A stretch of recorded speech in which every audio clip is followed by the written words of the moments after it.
ദൈവത്തിൻ്റെ അതിപരിശുദ്ധമായ നാമം വാഴ്ത്തപ്പെടുമാറാകട്ടെ. വീണ്ടും നിങ്ങളുടെ അടുക്കിലേക്ക് ഒരു സമാധാന സന്ദേശവുമായി കടന്നു വരുവാൻ സ്വർഗത്തിലെ ദൈവം എനിക്ക് തന്ന അവസരത്തിനായി ഞാൻ നന്ദിയോടെ ദൈവത്തെ സ്തുതിക്കുന്നു, സ്തോത്രം ചെയ്യുന്നു. കഴിഞ്ഞ ദിവസങ്ങളിലൊക്കെ നമ്മൾ ദൈവീയ യഥാസ്ഥാപനം എന്ന് പറയുന്ന ഒരു വിഷയത്തെക്കുറിച്ച് ശ്രദ്ധിച്ചുകൊണ്ടിരുന്നു. ആ വിഷയത്തെക്കുറിച്ച് ഇനിയും ധാരാളം പറയാനുണ്ട്. എങ്കിലും മറ്റു ചില വിഷയങ്ങളിലേക്ക് നമ്മുടെ ശ്രദ്ധ പതിപ്പിക്കുവാൻ തക്കവണ്ണം ദൈവത്തിൻ്റെ ആത്മാവ് പ്രേരണ തന്നതുകൊണ്ട് ആ വിധത്തിലേക്ക് ശുശ്രൂഷകൾ മുന്നോട്ട് പോകുവാൻ താല്പര്യപ്പെടുന്നു. എന്നാൽ ആ വിധത്തിലൊരു ദൈവവചന ശുശ്രൂഷയിലേക്ക് കടക്കുന്നതിന് മുമ്പ് എൻ്റെ ജീവിതത്തെ ദൈവം എങ്ങനെ രൂപാന്തരപ്പെടുത്തി, എങ്ങനെ ഇങ്ങനെ ദൈവകൃപയിൽ ദൈവം നിലനിർത്തി എന്നുള്ളത് അറിയുവാൻ താല്പര്യമുണ്ടെന്ന് പലരും സന്ദേശങ്ങൾ അയച്ചതുകൊണ്ട് അവരുടെ താല്പര്യത്തെ മാനിച്ച് ഞാൻ എങ്ങനെ വീണ്ടും ജനനത്തിലേക്ക് വന്നു, ദൈവം എന്നെ എങ്ങനെ ദൈവകൃപയിൽ നടത്തി പരിപാലിച്ചു, ഇവിടം വരെ എങ്ങനെ എത്തി എന്നുള്ളത് നിങ്ങളോട് പങ്കുവെക്കുവാൻ താല്പര്യപ്പെടുന്നു. വളരെ പ്രാർത്ഥനയോടെ നിങ്ങൾ ശ്രദ്ധിക്കും എന്ന് ഞാൻ വിശ്വസിക്കുന്നു. ഒരു അനുഗ്രഹിക്കപ്പെട്ട ക്രിസ്തീയ കുടുംബത്തിൽ ഭക്തരായ മാതാപിതാക്കളാൽ ജനിക്കാൻ, വളർത്തപ്പെടാൻ ഒക്കെ സ്വർഗത്തിലെ ദൈവം എനിക്ക് ഭാഗ്യം തന്നു. അത് ഇന്ന് നിശ്ചയമായിട്ടും ഞാനൊരു അനുഗ്രഹമായി തന്നെ കരുതുകയാണ്. എൻ്റെ പിതാവ് ഞാൻ 10ാം ക്ലാസ്സിൽ പഠിക്കുമ്പോൾ ഈ ലോകത്തിൽ നിന്ന് മാറ്റപ്പെട്ടു. അതെൻ്റെ ജീവിതത്തിൽ ഒത്തിരി വിഷമങ്ങളുണ്ടാക്കി. മറ്റു രീതിയിലൊന്നുമല്ല, സാമ്പത്തികമായിട്ടോ മറ്റു രീതിയിലൊന്നുമല്ല. ഏറെ സ്നേഹിച്ചിരുന്ന പിതാവ് ഈ ലോകത്തിൽ നിന്ന് മാറ്റപ്പെട്ടപ്പോൾ ഹൃദയത്തിനകത്ത് എവിടെയോ ഒരു ശൂന്യത വന്നു ഭവിച്ചതായി അനുഭവപ്പെട്ടു.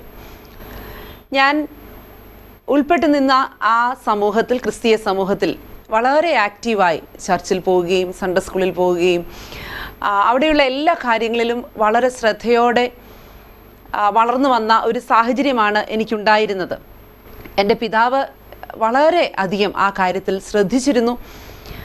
അങ്ങനെ പള്ളിയുമായിട്ടും അതുമായിട്ടുള്ള കാര്യങ്ങളിൽ ഏറ്റവും ബന്ധപ്പെട്ട് ജീവിച്ചതുകൊണ്ട് എല്ലാ നൊയമ്പും നോക്കും, എല്ലാ കുർബാനയ്ക്കും മുമ്പ് പള്ളിയിൽ ചെല്ലും, സൺഡേ സ്കൂളിലെ കാര്യങ്ങളിൽ വളരെ ആക്റ്റീവായിരുന്നു, കൊയറിൽ ആക്റ്റീവായിരുന്നു.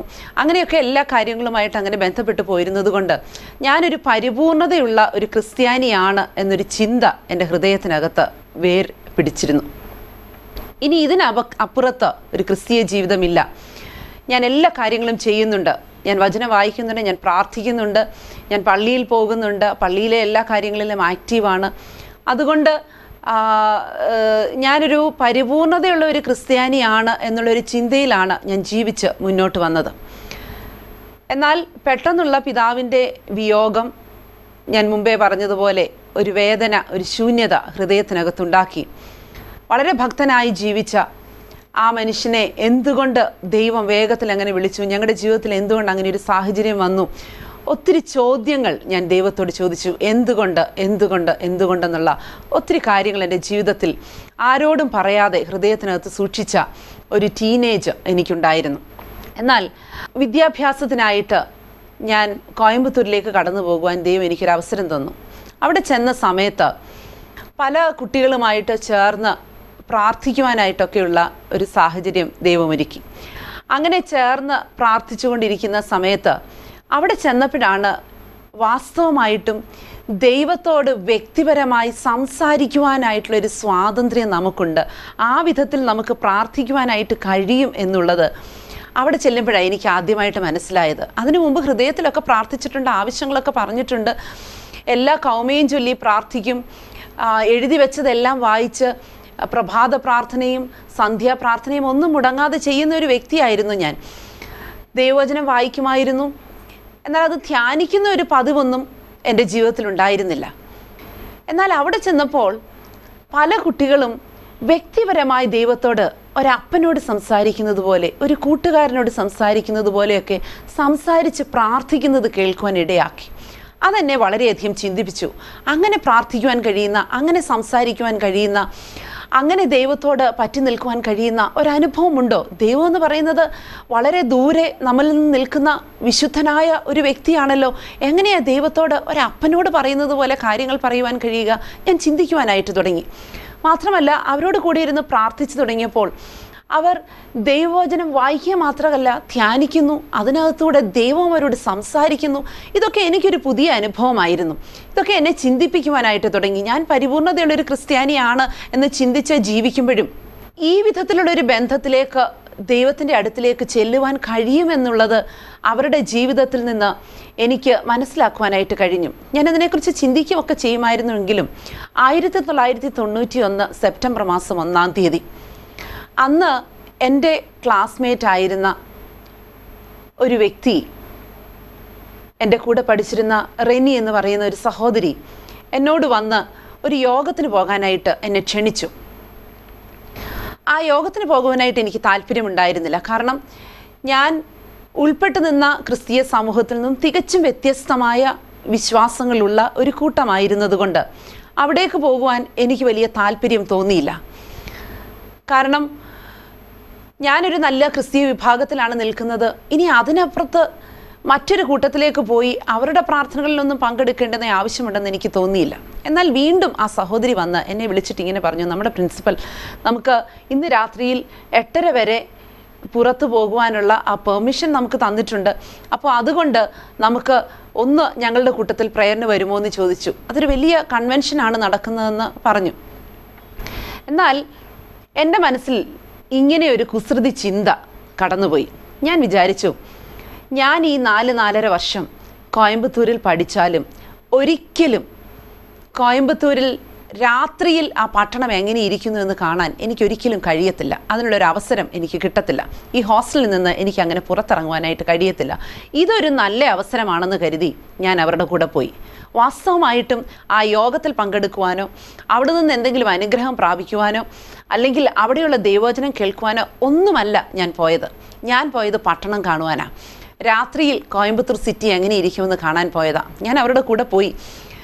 ആ സിറ്റിയുടെ ഏകദേശം അടുത്തുള്ള ഒരു സ്ഥലത്ത് ഒരു വലിയ ഹാളിനകത്ത് അതിൻ്റെ ഫസ്റ്റ് ഫ്ലോറിലാണ് ഈ മീറ്റിംഗ് നടക്കുന്നത്. ഞാൻ ചെന്ന് അതിൻ്റെ ഡോറിനടുത്ത് സ്ഥലം പിടിച്ചു. ആ ഡോറിനടുത്ത് നിന്ന് പുറത്തേക്ക് നോക്കിയാൽ വളരെ മനോഹരമായിട്ട് ഈ സിറ്റി കാണാം. അവിടെ പാട്ടും പ്രാർത്ഥനയും ദൈവവചനവും ഒക്കെ നടക്കുന്നുണ്ട്. പക്ഷേ ഞാൻ മനഃപൂർവ്വമായിട്ടും അതിലേക്കൊന്നും ശ്രദ്ധിച്ചില്ല. കാരണം കേൾക്കരുതെന്ന് ആത്മാർത്ഥമായിട്ടും എനിക്ക് ആഗ്രഹമുണ്ടായിരുന്നു. എനിക്ക് താല്പര്യമില്ലാത്ത ഒരു കൂട്ടത്തിലേക്കാണ് ഞാൻ പോയത്. അതുകൊണ്ട് കേൾക്കുവാനും എനിക്ക് താല്പര്യമുണ്ടായിരുന്നില്ല.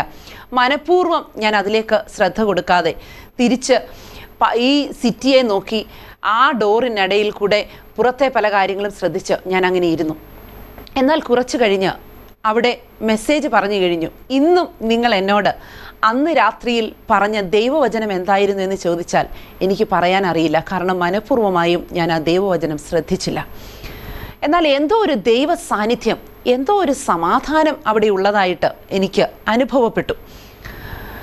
എന്നാൽ എല്ലാറ്റിനും ശേഷം ഒരു ചെറുപ്പക്കാരൻ എഴുന്നേറ്റ് നിന്ന് പാട്ട് പാടുവാനായിട്ട് തുടങ്ങി. He found me bleeding and dying on the Jericho road and he poured in the oil and the wine.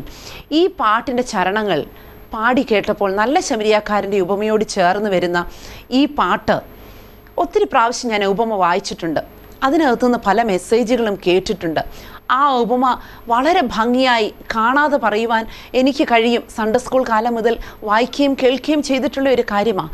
പക്ഷേ ആ പാട്ടിൻ്റെ വരികൾ എൻ്റെ ഹൃദയത്തിൽ എവിടെയോ ഒരു സ്പർശനമുണ്ടാക്കി. അതെന്തായിരുന്നു എന്ന് എനിക്കിപ്പോഴും നിങ്ങളോട് വ്യക്തമായി പറയുവാൻ അറിയത്തില്ല. എന്നാൽ ഇന്ന് ചില വർഷങ്ങൾക്ക് ശേഷം തിരിഞ്ഞു നോക്കുമ്പോൾ എനിക്കൊരു കാര്യം അറിയാം. അത് യഹോവ എനിക്ക് വേണ്ടി ഉണ്ടാക്കിയ ദിവസമായിരുന്നു. അവൻ എനിക്ക് വേണ്ടി സൃഷ്ടിച്ച ദിവസമായിരുന്നു. അവൻ എന്നെ കണ്ടെത്തുവാൻ ആഗ്രഹിച്ച, എനിക്ക് വേണ്ടി നിശ്ചയിച്ച സമയമായിരുന്നു എന്ന് ഞാൻ വിശ്വസിക്കുന്നു. ആ പാട്ടിൻ്റെ വരികൾ കേട്ടപ്പോൾ കണ്ണുകൾ അടച്ചത് എനിക്ക് ഓർമ്മയുണ്ട്. ഞാൻ ആ കണ്ണുകൾ അടയ്ക്കുമ്പോൾ ഇന്ന് നിങ്ങൾ ഇപ്പോൾ എന്നെ എങ്ങനെ ഈ സ്ക്രീനിൽ കാണുന്നുവോ അതുപോലെ ഒരു TV സ്ക്രീനിനകത്ത് എങ്ങനെ നമുക്ക് വസ്തുക്കൾ കാണാൻ കഴിയുമോ ആ വിധത്തിൽ എൻ്റെ ജീവിതത്തിൽ, കഴിഞ്ഞകാല ജീവിതത്തിൽ സംഭവിച്ചു പോയ ഒത്തിരി സംഭവങ്ങൾ എൻ്റെ കണ്ണിന് മുമ്പിലൂടെ ഓടിപ്പോകുന്നത് വ്യക്തമായി ഞാൻ കണ്ടു. എൻ്റെ ചെറിയ പ്രായത്തിൽ ഞാൻ പലരോടും സംസാരിച്ചത്, ഞാൻ പലരോടും ഇടപെട്ടത്, പല ബന്ധങ്ങൾ, എൻ്റെ ചില മനോഭാവങ്ങൾ അതൊക്കെ തെറ്റായിരുന്നു എന്ന് അന്ന് ആദ്യമായിട്ട് എനിക്ക് ബോധ്യപ്പെട്ടു. ഒരിക്കലും ഞാൻ തെറ്റാണെന്ന് വിചാരിക്കാതിരുന്ന കാര്യങ്ങൾ, ഞാനൊരു പാപിയാണെന്നുള്ളൊരു ചിന്ത അന്ന് വരെ, ആ പ്രായം വരെ എൻ്റെ ജീവിതത്തിൽ ഉണ്ടായിട്ടേയില്ല. ഞാൻ ആരോടും ഒരു ദോഷവും ചെയ്യുന്നില്ല, ഞാൻ ഒരു തെറ്റും ചെയ്യുന്നില്ല, ഞാൻ എല്ലാ കാര്യങ്ങളും എൻ്റെ സഭ പറയുന്നത് പോലെയുള്ള എല്ലാ കാര്യങ്ങളും ഞാൻ ചെയ്യുന്നുണ്ട്, നൊയമ്പ് നോക്കുന്നുണ്ട്, പ്രാർത്ഥിക്കുന്നുണ്ട്. അതുകൊണ്ട് ഞാനൊരു നല്ല ക്രിസ്ത്യാനിയാണെന്നുള്ള ചിന്തയിൽ ജീവിച്ചുകൊണ്ട് ഇരുന്ന എനിക്ക് അന്ന് രാത്രിയിൽ 1991 സെപ്റ്റംബർ മാസം 1-ാം തീയതി അന്ന് ആദ്യമായി ഞാനൊരു പാപിയാണെന്നുള്ള ഒരു ബോധ്യം എൻ്റെ ഉള്ളിൽ വന്നു. ഇങ്ങനെ ഒരു ബോധ്യം എൻ്റെ ഉള്ളിൽ വന്നപ്പോൾ ഇങ്ങനെ ഞാൻ ദൈവത്തോട് പറഞ്ഞു. എൻ്റെ പിതാവ് ജീവനോടെ ഇരിക്കുമ്പോൾ പല പ്രാവശ്യം കുടുംബ പ്രാർത്ഥനയിൽ അദ്ദേഹം ഇങ്ങനെ പറയുന്നത് ഞാൻ കേട്ടിട്ടുണ്ട്. യേശുക്രിസ്തു പാപികളെ രക്ഷിക്കുവാനായിട്ടാണ് ലോകത്തിൽ വന്നത്, പാപികൾക്ക് വേണ്ടിയാണ് അവൻ കാൽവറിയിൽ മരിച്ചത്. ഇത് പെട്ടെന്ന് എൻ്റെ ഹൃദയത്തിനകത്തേക്ക് ദൈവം ഓർമ്മിപ്പിച്ചു കൊണ്ടു തന്നു. എൻ്റെ പിതാവ് അങ്ങനെ പറയുന്നത് ഇങ്ങനെ ദൈവത്തോട് ചോദിച്ചു, ദൈവമേ, എല്ലാവരുടെയും പാപങ്ങൾക്ക് വേണ്ടിയാണ് യേശു ക്രിസ്തു കാൽവറിയിൽ മരിച്ചത് എങ്കിൽ എൻ്റെയും കൂടെ പാപത്തിന് വേണ്ടിയാണെന്ന് ഞാൻ വിശ്വസിക്കുന്നു. അന്ന് ആ നിമിഷം വരെ രക്ഷ എന്ന് പറയുന്ന ഒരു വാക്ക് ഞാൻ കേട്ടിട്ടില്ല. രക്ഷിക്കപ്പെടുക എന്ന് പറയുന്നത് എന്താണെന്ന് എനിക്കറിയില്ല. വീണ്ടും ജനനത്തെക്കുറിച്ച് എന്നോടാരും പറഞ്ഞിട്ടില്ല.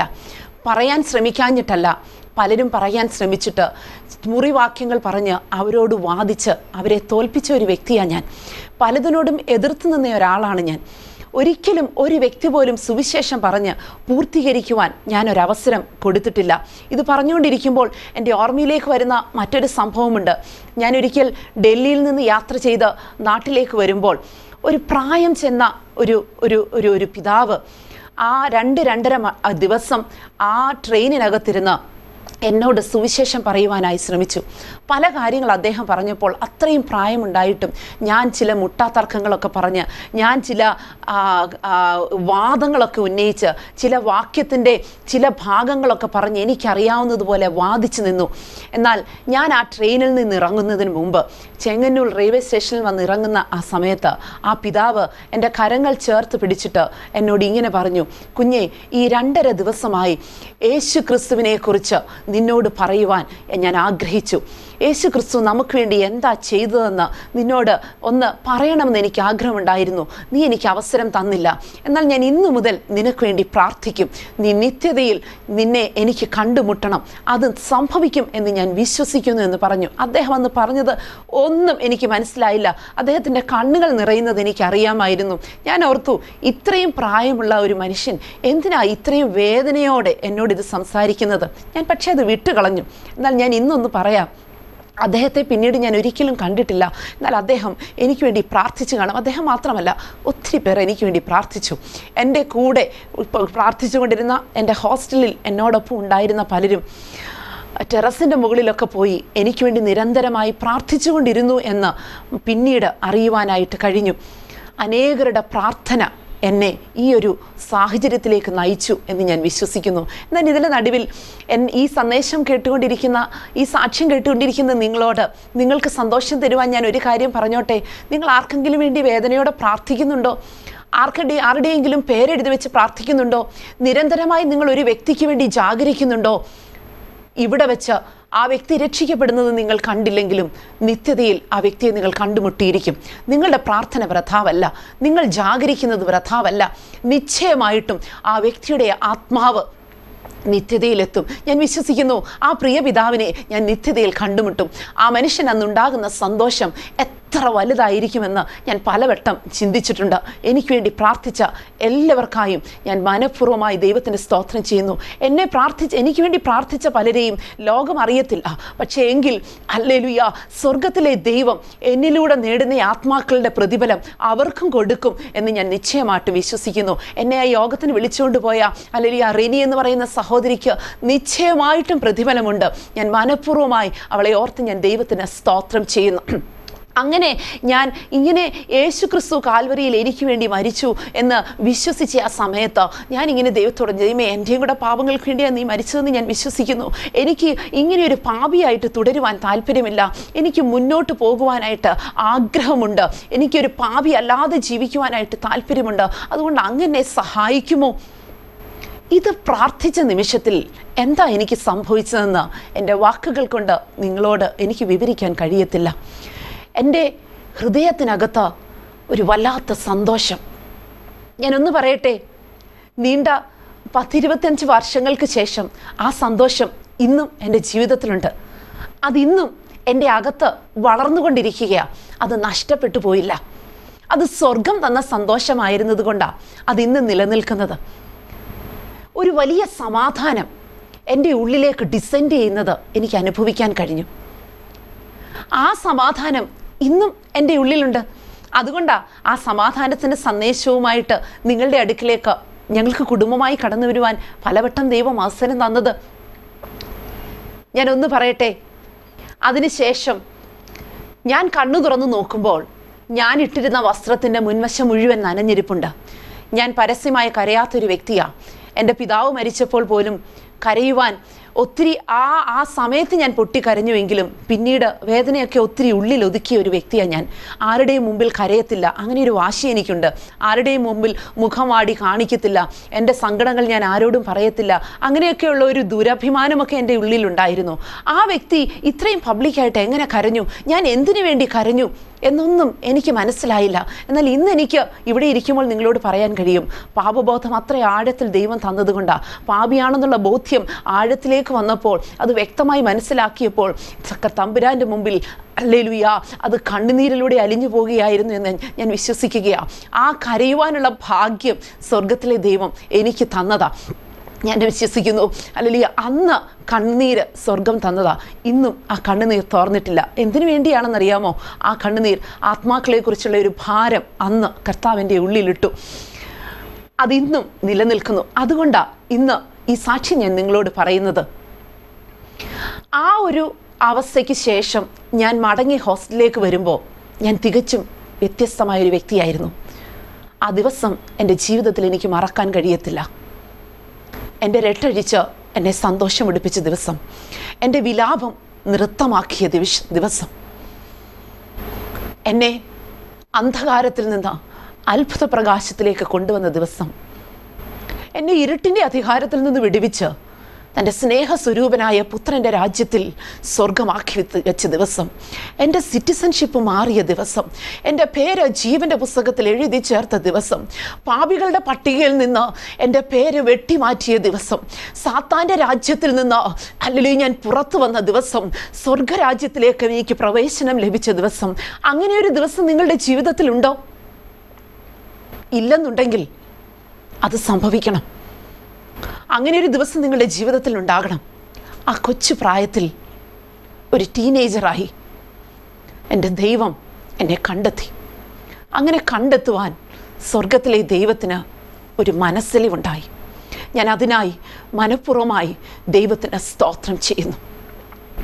എന്നാൽ ഈ സംഭവത്തിന് ശേഷം ധാരാളം അനുഭവങ്ങൾ എൻ്റെ ജീവിതത്തിലുണ്ടായി. ഹോശേയ പ്രവചനത്തിൽ ഇങ്ങനെയൊരു വാക്യം നമ്മൾക്ക് വായിക്കുവാനായിട്ട് കഴിയുന്നുണ്ട്. അത് ഇതുമായി ബന്ധപ്പെടുത്തി ഞാനൊന്ന് പറഞ്ഞോട്ടെ. ഹോശേയ പ്രവചനം 2-ാം അധ്യായത്തിൻ്റെ 14-15 വാക്യങ്ങൾ ഇങ്ങനെയാണ് വായിക്കുന്നത്. അതുകൊണ്ട് ഞാൻ അവളെ വശീകരിച്ച് മരുഭൂമിയിൽ കൊണ്ടുചെന്ന് അവളോട് ഹൃദ്യമായി സംസാരിക്കും. അവിടെ നിന്ന് ഞാൻ അവൾക്ക് മുന്തിരിത്തോട്ടങ്ങളെയും പ്രത്യാശയുടെ വാതിലായി ആഖോർ താഴ്വരയെയും കൊടുക്കും. അവൾ അവിടെ അവളുടെ യൗവനകാലത്തിൽ എന്ന പോലെയും അവൾ മിസ്രയീം ദേശത്തു നിന്ന് പുറപ്പെട്ടു വന്ന നാളിൽ എന്ന പോലെയും വിധേയയാകും. അപ്പോൾ അവിടെ പറയുന്നത് മരുഭൂമിയിലേക്ക് വശീകരിച്ച് കൊണ്ടുപോയി പ്രത്യാശയുടെ വാതിലായ ആഖോർ താഴ്വര അവൾക്ക് കൊടുക്കും എന്ന് പറയുന്നു. ഒരുവൻ രക്ഷിക്കപ്പെടുന്നതിനോട് സദൃശ്യപ്പെടുത്തി ഈ വാക്യത്തെ നമുക്ക് പഠിക്കുവാനായിട്ട് കഴിയും. എന്നാൽ ആഖോർ താഴ്വര നമുക്ക് മറ്റെവിടെയാണ് കാണുവാനായിട്ട് കഴിയുന്നത്? ആഖോർ താഴ്വര നമുക്ക് കാണുവാൻ കഴിയുന്നത് യോശുവയുടെ പുസ്തകത്തിലാണെന്ന് നിങ്ങൾക്കറിയാം. യോശുവയുടെ പുസ്തകം 7-ാം അധ്യായത്തിലേക്ക് വരുമ്പോൾ ആഖോർ താഴ്വര കാണാൻ കഴിയും. ആഖോർ താഴ്വര എന്തിനെയാണ് കാണിക്കുന്നത്? ഹായി പട്ടണം, എരിഹോ പട്ടണത്തിൻ്റെ ആ മതിൽ വീണതിന് ശേഷം, വലിയ വിജയത്തിന് ശേഷം ഹായി പട്ടണം പിടിക്കുവാൻ പോയവർ തോറ്റ് മടങ്ങി. അതിൻ്റെ കാരണം അന്വേഷിച്ച യോശുവയ്ക്ക് മനസ്സിലായി, ആഖാൻ പാപം ചെയ്തിരിക്കുന്നു. 7-ാം അധ്യായത്തിൻ്റെ 26-ാമത്തെ വാക്യം ഞാൻ നിങ്ങൾക്ക് വേണ്ടി ഒന്ന് വായിച്ചു കേൾപ്പിക്കാം. അവൻ്റെ മേൽ അവർ ഒരു വലിയ കൽക്കുന്ന് കൂട്ടി, അത് ഇന്ന് വരെ ഇരിക്കുന്നു. ഇങ്ങനെ യഹോവയുടെ ഉഗ്രകോപം മാറി, അതുകൊണ്ട് ആ സ്ഥലത്തിന് ആഖോർ താഴ്വര എന്ന് ഇന്ന് വരെ പേർ പറഞ്ഞു വരുന്നു. ഈ ആഖാൻ പാപം ചെയ്തത് നിമിത്തം ആഖാൻ എടുത്തുകൊണ്ടുപോരുന്ന ശപഥാർപ്പി വസ്തുക്കളും അവനും അവൻ്റെ കുടുംബത്തോടൊപ്പം മുഴുവൻ പേരെയും ഇസ്രായേൽ സഭ കല്ലെറിഞ്ഞ് കൊല്ലുകയാണ്. ഇസ്രായേൽ സഭ കല്ലെറിഞ്ഞ് കൊല്ലുമ്പോൾ ആ പാപത്തെ മുഴുവൻ അടിയിലാക്കി ഒരു കൽക്കൂമ്പാരം അവർ അവിടെ കൂട്ടി. ആ താഴ്വരയ്ക്ക് ആഖോർ താഴ്വര എന്ന് പേർ വന്നു. ആഖോർ താഴ്വര കാണുമ്പോഴൊക്കെ പാപത്തെക്കുറിച്ച് അവർക്ക് ഓർമ്മ വരും. പാപത്തെ മൂടിയതിനെക്കുറിച്ച് അവർക്ക് ഓർമ്മ വരും. അവരുടെ തോൽവിയെക്കുറിച്ച് അവർക്ക് ഓർമ്മ വരും. അപ്പോൾ ഈ ആഖോർ താഴ്വര ഒരു ദുഃഖം തരുന്ന താഴ്വരയല്ലേ? ആഖോർ താഴ്വരയെക്കുറിച്ച് കേൾക്കുമ്പോൾ അതൊരു തോൽവിയെക്കുറിച്ച് പറയുന്ന താഴ്വരയല്ലേ? നിശ്ചയമായിട്ടുമാണ്. പക്ഷേ ആഖോർ താഴ്വരയ്ക്ക് മറ്റൊരു പ്രത്യേകതയുണ്ട്. അത് പാപത്തെ മൂടിയ താഴ്വരയാണ്. അവരുടെ ഉള്ളിൽ, അവരുടെ നടുവിലുണ്ടായിരുന്ന പാപത്തെ വലിച്ചെടുത്ത് വേരോടെ ആ കുടുംബത്തെ മുഴുവൻ പിഴുതെടുത്ത് അതിൻ്റെ മുകളിൽ ഒരു കൽക്കൂമ്പാരം കൂട്ടിയ താഴ്വരയാണത്. ആഖോർ താഴ്വര വാസ്തവത്തിൽ ഇസ്രായേൽ മക്കൾക്ക് ജയം കൊടുത്ത താഴ്വരയാണ്. പിന്നീട് അവർക്കുണ്ടായ യുദ്ധത്തിൽ അവർ നിസ്സാരമായി ജയിക്കുവാൻ അതിന് കാരണമായി തീർന്ന താഴ്വരയാണ്. അങ്ങനെയാണെങ്കിൽ ആഖോർ താഴ്വര ഒരു പ്രത്യാശയുടെ വാതിലാണെന്ന് ഹോശേയ പ്രവാചകൻ പറയുന്നു. ആണോ? ആഖോർ താഴ്വര എങ്ങനെ ഒരു വാതിലായി മാറും? അതേ പ്രിയപ്പെട്ടവരെ, ആഖോർ താഴ്വര നിങ്ങൾ പാപത്തെ കുഴിച്ചിടുന്ന ആ സ്ഥലം, അതിൻ്റെ തൊട്ട് മുമ്പിൽ ഒരു വാതിൽ തുറക്കപ്പെടുന്നു. സ്വർഗത്തിലേക്ക് കടക്കുവാനായിട്ടുള്ളൊരു വാതിൽ. യേശു ക്രിസ്തുവിലൂടെയുള്ള, യേശു ക്രിസ്തുവിൽ കൂടെ മാത്രമുള്ള രക്ഷ. ഞാൻ വാതിലാകുന്നു എന്ന് വിളിച്ചു പറഞ്ഞ യേശു ക്രിസ്തുവാകുന്ന വാതിൽ, മഹത്വത്തിൻ്റെ പ്രത്യാശയായ ക്രിസ്തുവാകുന്ന വാതിൽ, അത് ആഖോർ താഴ്വരയുടെ പ്രത്യാശയുടെ വാതിലാണ്. നിങ്ങളുടെ മുമ്പിൽ ആ വാതിൽ ഇപ്പോൾ വന്ന് നിൽപ്പുണ്ട്. ഒരു കൽക്കുന്ന് കൂട്ടി നിങ്ങളുടെ പാപത്തെ മൂടി ആഖോർ താഴ്വരയുടെ ആ പ്രത്യാശയുടെ വാതിലിലൂടെ നിത്യതയിലേക്ക് കടക്കുവാൻ ഇന്നും ഈ സന്ദേശത്തിലൂടെ നിങ്ങൾക്കൊരവസരം ലഭിക്കുകയാണ്. അതിലേക്ക് കടക്കുമോ? വീണ്ടും ജനനം പ്രാപിക്കുവാനായി നിങ്ങളുടെ ജീവിതത്തെ ഏൽപ്പിച്ചു കൊടുക്കുമോ? മറ്റൊരുത്തനിലും രക്ഷയില്ല. രക്ഷിക്കപ്പെടുവാൻ ഭൂമിയിൽ നൽകപ്പെട്ട ആകാശത്തിൻ്റെ കീഴിൽ മറ്റൊരു നാമവുമില്ല. അത് യേശു ക്രിസ്തുവിൻ്റെ നാമം മാത്രമാണ്. ആ വിധത്തിൽ നിങ്ങളൊരു തീരുമാനമെടുക്കുമോ? നിങ്ങൾ തീരുമാനമെടുക്കുന്നുവെങ്കിൽ എനിക്ക് നിങ്ങൾക്ക് വേണ്ടി പ്രാർത്ഥിക്കുവാൻ താല്പര്യമുണ്ട്. ഒരുമിച്ച് പ്രാർത്ഥിക്കാം. വാഗ്ദത്തങ്ങളിൽ വിശ്വസ്തനായ ദൈവമേ, സ്വർഗീയ പിതാവേ, അടിയൻ്റെ ജീവിതത്തെ രൂപാന്തരപ്പെടുത്തിയ ദൈവശക്തി ഇന്നും പ്രവർത്തിക്കുന്ന അടിയൻ വിശ്വസിക്കുന്നു. മറ്റൊരുത്തനിലും രക്ഷയില്ല. ആകാശത്തിൻ്റെ കീഴിൽ ഭൂമിക്ക് മീതെ രക്ഷിക്കപ്പെടുവാൻ മറ്റൊരു നാമമില്ല. അത് യേശു ക്രിസ്തുവിൻ്റെ നാമം മാത്രമാണ്. യേശു ക്രിസ്തുവിൻ്റെ ആ നാമം വഹിച്ച് ആഖോർ താഴ്വരയുടെ പ്രത്യാശയുടെ വാതിലിലേക്ക് ഹല്ലേലൂയ കടക്കുവാൻ ഹല്ലേലൂയ പ്രിയപ്പെട്ടവരെ അങ്ങ് സഹായിക്കണമെന്ന് പ്രാർത്ഥിക്കുന്നു. അവരെ ഇരുട്ടിൻ്റെ അധികാരത്തിൽ നിന്ന് വിടുവിക്കണം. അവരെ അന്ധകാരത്തിൽ നിന്ന് ഈ അത്ഭുത പ്രകാശത്തിലേക്ക് കൊണ്ടുവരണം. അവരുടെ വിലാപം നീ മാറ്റിക്കൊടുക്കണം. അവരെ കൊണ്ട് നീ നൃത്തം ചവിട്ടിക്കണം. ഹല്ലേലൂയ അവരുടെ പേര് ജീവന്റെ പുസ്തകത്തിൽ എഴുതി ചേർക്കണം. ജീവന്റെ പുസ്തകത്തിൽ പേരെഴുതി കാണാത്ത ഏവനെയും തീപ്പയിൽ തള്ളിയിടുന്ന നാടിൽ ഈ സാക്ഷ്യം കേട്ട ഒരു വ്യക്തി പോലും ഉണ്ടാകുവാൻ ഇടയാകരുതേ നടിയൻ പ്രാർത്ഥിക്കുന്നു. കർത്താവേ, അതിനായി അങ്ങയുടെ കരങ്ങളിലേക്ക് ഈ പ്രിയപ്പെട്ടവരെ ഏൽപ്പിച്ച് പ്രാർത്ഥിക്കുന്നു. അങ്ങയുടെ നാമത്തെ അങ്ങ് എല്ലാ വിധത്തിലും മഹത്വപ്പെടുത്തണമേ എന്ന് പ്രാർത്ഥിക്കുന്നു. പേരെഴുതി വെച്ച് പ്രാർത്ഥിക്കുന്ന എല്ലാ ജീവിതങ്ങളും വരട്ടെ. ഹല്ലേലൂയ. നീ യേശു ക്രിസ്തുവിനെ വിശ്വസിച്ചാൽ ഹല്ലേലൂയ നീയും നിന്റെ കുടുംബവും രക്ഷ പ്രാപിക്കുമെന്ന് അങ്ങയുടെ വചനം പറയുന്നത് കൊണ്ട് ഹല്ലേലൂയ യേശു ക്രിസ്തുവിനെ വിശ്വസിച്ചവരുടെ മുഴുവൻ കുടുംബങ്ങളും ഹല്ലേലൂയ അവരുടെ പ്രിയപ്പെട്ടവരും ഈ രക്ഷയിലേക്ക് വരുവാൻ സ്വർഗത്തിലെ ദൈവമേ അങ്ങ് സഹായിക്കണമെന്ന് പ്രാർത്ഥിക്കുന്നു. അറുക്കപ്പെട്ട കുഞ്ഞാട് മഹത്വമെടുക്കണം. യേശു ക്രിസ്തു മുഖാന്തരം അടിയൻ ചോദിക്കുന്നു. കൃപയോടെ കേൾക്കണം. ജീവനുള്ള പിതാവേ, ഈ സാക്ഷ്യം നിങ്ങളുടെ ജീവിതത്തിൽ നിശ്ചയമായിട്ടും വ്യത്യാസം വരുത്തിയെന്ന് ഞാൻ വിശ്വസിക്കുന്നു. ഹല്ലേലൂയ.